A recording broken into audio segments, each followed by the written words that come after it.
Videolog is made possible through a generous grant from the Ralph M. Parsons Foundation.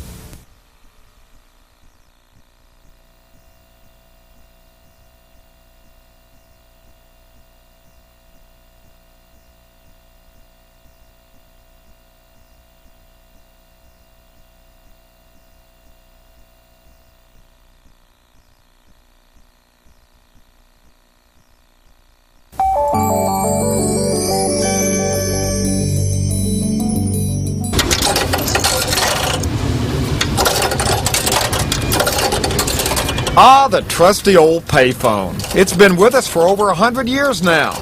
And over the years, it's come in all shapes and sizes. Some of them pretty strange. But whatever the shape, these phones have definitely become a part of our lives. But the question is, and I know this may sound like trivia, have you ever wondered what happens to your coins once they go inside the phone?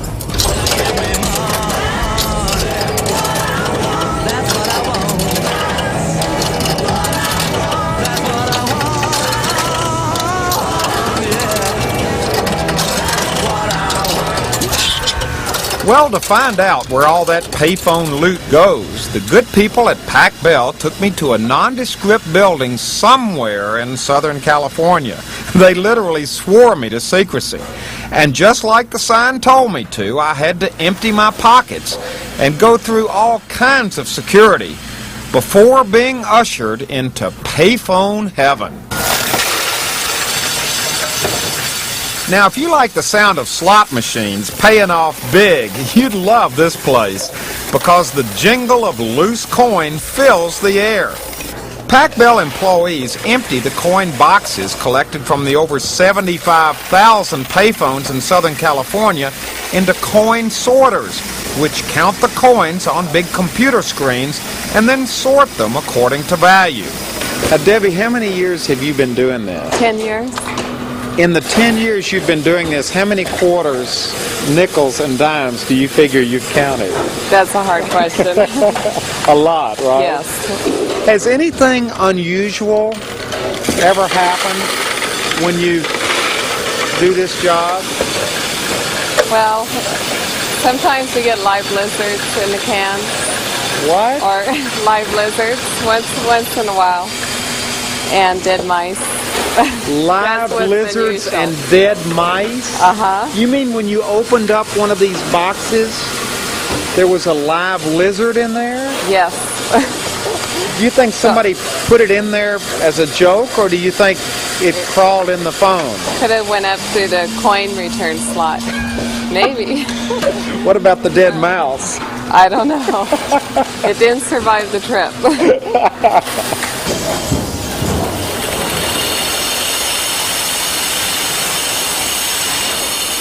Now here's the lucky man who gets to load all this money every day. Sam, what is it like working around, well, hundreds of thousands of dollars worth of quarters and nickels and dimes every day?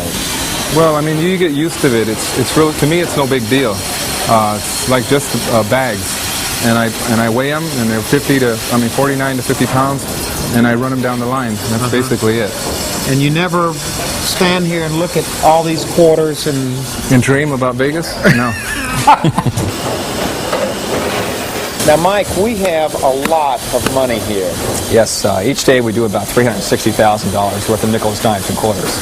That's a lot of nickels, dimes, and quarters. It's about 2.2 million coins a day. 2.2 million coins a day. It's about 11 tons. 11 tons of coins a day. That's correct. And, for example, here's a nice little sack of quarters. 4,000 quarters, $1,000. This is $1,000 worth of quarters. That's correct. Dimes. 10,000 dimes in a bag, $1,000 in dimes. $1,000 in dimes. And these things are heavy, too. And where are our nickels? Here are the nickels. Nickel is the blue bag. And how many nickels do we have here? 4,000 nickels in there, or $200. Good grief. $200 worth of nickels. That's correct. So we're sitting right here on how much money? Well, you've got $2,000 in nickels, and in quarters and dimes, and you've got about $2,000 in nickels. So you've got $3,000 right here. That is amazing. Now, how important are these coins to the scheme of things in the banking system of Southern California? The coins that we're counting today will be back in the public's hand in 2 days. And we're recirculating coins every day. And the same process takes place. About 4 days, 4 days a week, that process will take place. And those coins go back into the public in 2 days. So we're handling the same coins week after week after week after week. What would happen if these coins didn't get taken back to the bank? 1 day delay or 2 day delay is not a real problem, but if it takes longer than 4 days to get the coins back to the public, then there becomes a coin shortage in Southern California, which will affect the other western states. So you really have enough coins right here that if you didn't turn loose of them, the rest of us in the outside world would be in trouble. You'd have trouble getting change, that's correct. Really? That's correct. That is amazing. Okay, we have quarters, dimes, nickels. And we also have Mike's secret bag right here. This is everything else, right? Most of it's foreign coin, yes. These are the things that you find in the phone that aren't supposed to be there. Right, we receive several hundred coins a day that are not U.S. currency. And they have to be pulled out, identified, and they're either destroyed or we make use of them to another bank. Now, what kinds of things do we have here? Most of the coins that we receive here are from South American countries. Here's a coin from China right here. Here's one with a hole in the middle of it. That's one with a hole in it, that's right. This is an East Asian coin. How many slugs do you get?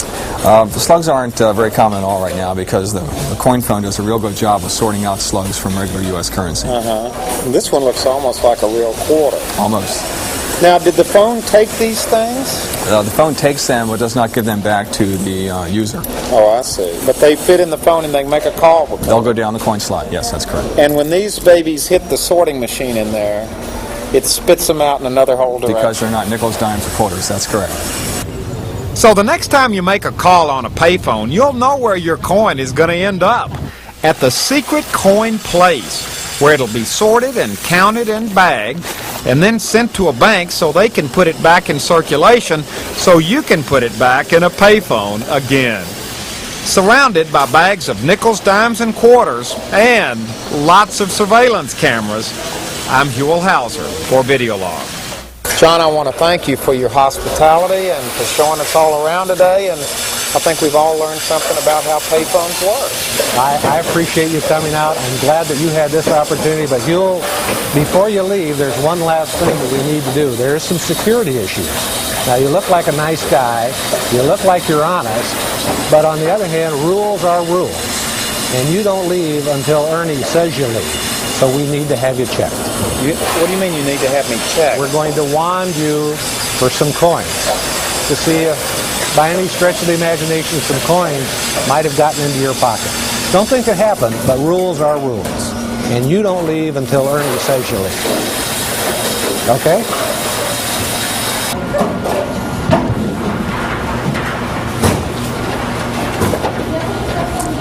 Mr. Howser, you're clean. You can go now. I can go now? You can go.